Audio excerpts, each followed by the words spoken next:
I got so much motherfucking design on right now. Break it down, bring it back, make it clap. I got 3 old thoughts, new guap, wear that thing. Bitches on my line, and you know. Bismillahirrahmanirrahim. Assalamualaikum warahmatullahi wabarakatuh. Saya Siti Nisa Fauziah Nur dengan NIM 220208502015 dari kelas 03 PKK. Di sini saya akan memenuhi tugas saya, yaitu membuat video dengan menjelaskan peran dimensi pendidikan kejuruan. Baik, di sini kita akan membahas tentang brainware. Brainware kita akan membahas tentang apa yang dimaksud dengan peserta didik, pendidik, dan juga stakeholder. Kedua, ada software. Kita akan membahas tentang apa yang dimaksud dengan kurikulum, program, dan manajemen. Ketiga, ada hardware. Kita juga akan membahas tentang yang perbedaan dengan laboratorium, bengkel, dan sarpras. Baik, kita memasuki pembahasan pertama, yaitu brainware. Di sini kita akan menjelaskan tentang apa yang dimaksud dengan peserta didik.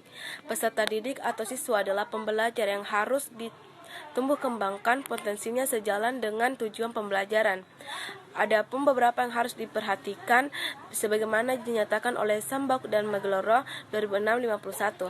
Yang pertama, karakteristik siswa seperti bakat, minat, IQ, kematangan emosi, kematangan mental, lingkungan keluarga, lingkungan sosial budaya. Kedua, learning preferences merujuk pada pola karakteristik seseorang, kekuatan, kelemahan, dan potensi dalam pengolahan dan penggunaan informasi.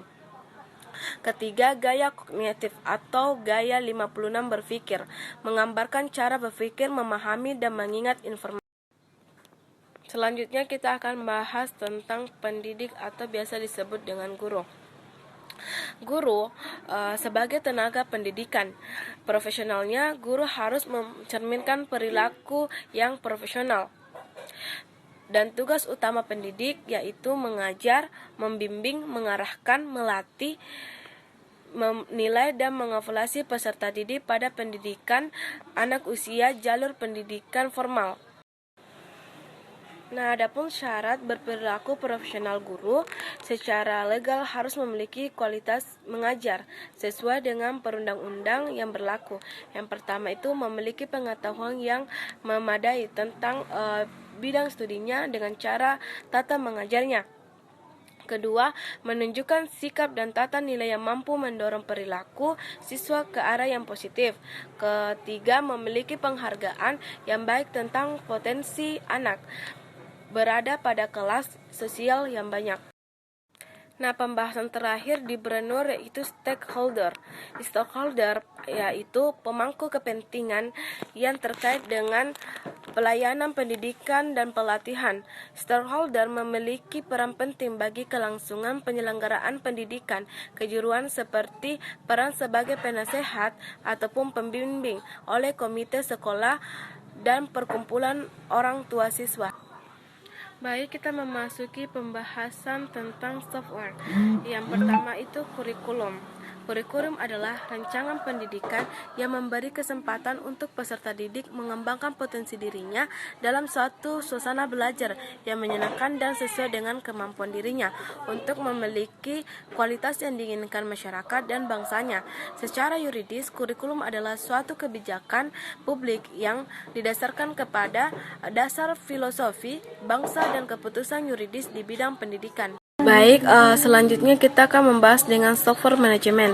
Manajemen dimaksud pada tata sekolah berdasar pada tata aturan yang berlaku seperti manajemen berbasis sekolah, sekolah berbasis ISO dan lainnya. Manajemen dapat diartikan sebagai pengolahan sumber daya sekolah meliputi siswa, pendidik, dan tenaga kependidikan, sarana prasarana, kurikulum, dana organisasi, pembelajaran baik teori maupun praktik masyarakat. Baik, kurikulum itu sebagai pengalaman belajar. Yang pertama itu lebih berpusat pada belajar daripada mengajar. Kedua, termasuk semua pengalaman belajar yang direncanakan maupun yang tidak direncanakan. Sehingga pembelajaran lebih kompleks, lebih impresif, terkesan lebih abstrak. Selanjutnya kita akan membahas tentang software yang program. Program pada pendidikan kejuruan dikembangkan untuk mendukung mencapai kompetensi kerja lulusan. Program yang ditawarkan merupakan program memberi keterampilan, pengetahuan, sikap kerja, serta pengalaman, wawasan dan hubungan mendapatkan pekerjaan sesuai dengan pilihan Depdikbud 1997-36. Karenanya SMK didorong untuk dapat memanfaatkan sumber daya baik internal maupun eksternal yang tersedia. Baik, selanjutnya kita akan membahas dengan software manajemen. Manajemen dimaksud pada tata sekolah berdasar pada tata aturan yang berlaku seperti manajemen berbasis sekolah, sekolah berbasis ISO dan lainnya. Manajemen dapat diartikan sebagai pengolahan sumber daya sekolah meliputi siswa, pendidik, dan tenaga kependidikan, sarana prasarana, kurikulum, dana organisasi, pembelajaran baik teori maupun praktik masyarakat. Baik, pembahasan selanjutnya atau terakhir yaitu hardware. Kita akan membahas hardware yang laboratorium. Laboratorium merupakan salah satu sarana pendukung perilaku ilmiah bagi siswa dan guru untuk meningkatkan pemahaman tentang ilmu pengetahuan ataupun teori-teori. Terdapat 3 tipe laboratorium untuk sekolah teknik dan kejuruan dalam TH Soekardi 2008-31, yaitu yang pertama unit laboratory, 2 general unit laboratory, dan terakhir ada general laboratory. Baik, selanjutnya kita akan membahas hardware pada bengkel. Bengkel seperti halnya laboratorium. Bengkel juga merupakan ruang pembelajaran. Bengkel lebih menekankan pada kegiatan pembelajaran. Bengkel harus mampu memenuhi kebutuhan pembelajaran dengan ketersediaan peralatan yang relatif baru dan bahan praktik yang memadai dan standar untuk SMK. Bengkel dinamai dengan ruang pembelajaran yang khusus jarang praktik. Terakhir kita akan membahas sarpras dari hardware.